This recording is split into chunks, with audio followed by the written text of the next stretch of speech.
Maugong din ang balitang balasahan sa liderato ng Kamara. Pero ang mga kaalyado ni Congressman Martin Romualdez, kumpiyansang mananatili ito bilang House Speaker. Nasa frontline ng balitang yan si Marian Enriquez. Walang magbabago sa liderato ng Kamara sa pagpasok ng ika-20 Kongreso. Ayon yan mismo kay Deputy Speaker at Quezon 2nd District Representative J.J. Suarez. Sa gitna ito ng umuugong na balitang papalitan daw si Romualdez bilang House Speaker. That matter has no value really, sorry. So wala po kami nakikitang gano'n so far, no? Sa higit 300 kongresista sa Kamara, nasa 104 ang miyembro ng Partido Lakas CMD, ang partidong pinamumunuan ni Romualdez at ang itinuturing na supermajority.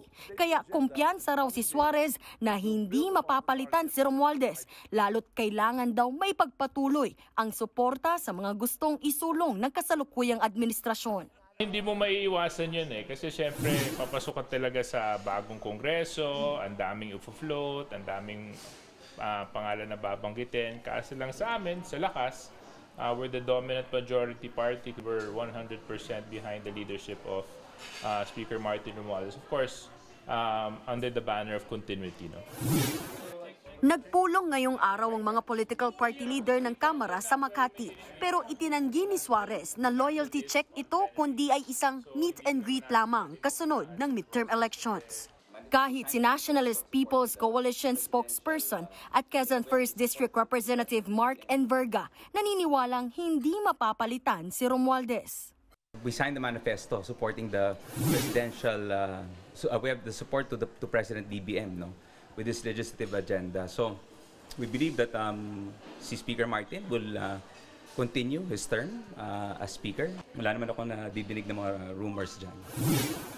Ilan sa mga lumulutang na pangalan na papalit umano kay Romualdez ay sina Bacolod Mayor Albi Benitez na magbabalik Kamara at Navotas Representative Toby Chanco na naging campaign manager ng Alyansa Senate slate. Nakarating na raw ito kay Chanco pero giit niya masyado pang maaga para pag-usapan ang bagong liderato sa Kamara lalo't sa July 28 pa magbubukas ang 20th Congress. Wala akong kinakausap, may mga kumakausap sa akin na sinasabi na kung dapat magkaroon ng change of leadership para mabalik yung imahe ng House. Naman sinasabi ko na ako, kung ano yung gusto ng mayorya, yun naman ang susundin ko, di ba? I will do whatever is best for the President. If it's best for the President that Martin Romualdez remains Speaker, I will support what he thinks is best for him. Wala pang pahayag si Congressman-elect Benitez tungkol dito.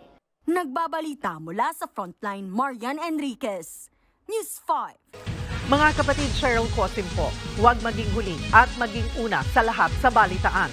Para sa tuloy-tuloy na talakayan sa Frontline, mag-follow at mag-subscribe sa social media pages ng News 5.